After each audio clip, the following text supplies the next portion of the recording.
Salut à tous les amis, c'est Superman pour Rotech.fr. Désolé, il y a du bruit à côté, mais je suis obligé de vous faire cette vidéo aujourd'hui puisque c'est la vidéo des récapitulatifs du 30 août de l'IFA de Berlin. Donc c'est parti. La journée a commencé avec du lourd puisque c'est LG et Samsung qui nous ont présenté leur télé 8K. En effet, alors même que la 4K n'est pas encore démocratisée, Samsung et LG nous ont présenté leur télé 8K. On voit que les fabricants essayent d'innover alors que les sources n'existent même pas, et c'est là qu'ils interviennent. Puisque Samsung et LG nous ont présenté des technologies nous permettant d'upscaler l'image. C'est-à-dire qu'ils transforment une image qui est en SD, en HD ou en Full HD en 8K. Ce qui est incroyable, c'est que les écrans de Samsung par exemple seront disponibles dès le mois prochain pour le grand public. Et oui, la 8K est déjà là. Bon, nous ne parlerons pas du prix puisque ça commence à partir de 5KE. Il en faut de la YouTube monnaie. Que ce soit Panasonic hier, LG ou Samsung aujourd'hui, on voit qu'ils veulent nous simplifier la vie. Mais je vais en parler plus précisément dans un article un peu plus tard sur Rotech.fr. On a aussi eu le droit à la conférence de Sony qui nous a présenté le tout nouveau XZ3. Quelle est la particularité de celui-ci?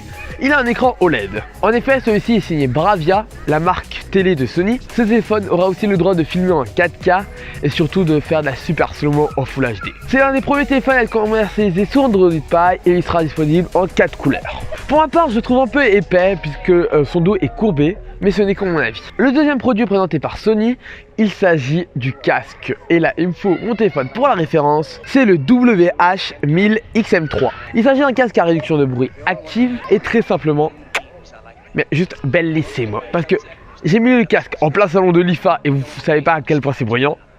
Tu mets le casque et t'entends absolument rien, c'est juste magique. Et si tu veux écouter quelqu'un qui te parle, soit tu actives le mode voix, soit tu mets ta main comme ça et la réduction de bruit se désactive et là elle se réactive. C'est une fonctionnalité comme ça que moi, en tant que consommateur, je veux. Je veux pas des fonctionnalités en mode ouais, cet écran il fait 8K, ce son là il est Full HD, ARS, audio, je sais pas quoi. Moi je veux juste des trucs utiles dans ma vie. Tu mets de la main, ça coupe la réduction de bruit, tu l'enlèves, ça la réactive. C'est juste magique. C'est le genre de truc que tu as besoin. Ce qui est bien, c'est qu'il s'oublie très facilement. Il est super léger, confortable, quoi de mieux. Ah oui, on peut aussi très souvent oublier de le charger. En effet, l'autonomie de ce casque est de 30 heures avec la réduction de bruit. Vous pouvez faire un aller-retour à votre taf tous les jours pendant un mois sans avoir besoin de charger votre casque. Même si vous oubliez de le charger, en 10 minutes, vous récupérez 5 heures d'autonomie.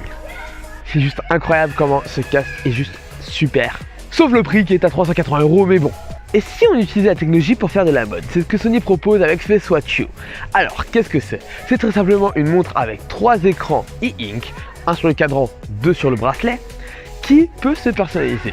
Vous recevez pas de notifs, vous pouvez pas répondre à vos appels, vous voyez pas vos messages, c'est juste stylé. J'ai rien d'autre à dire, c'est juste super comme idée en fait d'utiliser la technologie pour faire un truc beau et personnalisable. Si on veut mettre ma photo, tu peux. Si tu veux mettre le logo de Rotech, tu peux. C'est l'écran e-ink, donc c'est en noir et blanc, mais tu peux faire exactement ce que tu veux et tu peux le personnaliser à l'infini. C'est ça qui est incroyable. Maintenant, je vais vous parler d'un prototype lancé par Sony. Il s'agit de la paire de baskets la plus stylée, les New Balance 247. Alors, imaginez maintenant que cette technologie e-ink personnalisable est sur vos chaussures. Oui, vous avez bien compris. La semelle de vos chaussures est personnalisable, le côté est personnalisable. J'ai juste envie d'un truc, de tester ça, parce que ça a l'air grave stylé. À la suite de Sony, c'est Honor qui nous a fait une très belle conférence, mais pour ça, juste cliquez là et vous aurez accès à la vidéo dédiée à celle-ci. Voilà, j'espère que j'ai pu vous aider à comprendre toutes les annonces de cette IFA de Berlin 2018. Le 31 août, on a juste les annonces des téléphones de Wiko. Vous allez avoir une vidéo dédiée. En attendant, vous pouvez aller lire l'article juste en cliquant ici. C'était Superman pour Rotech.fr. Ciao, ciao.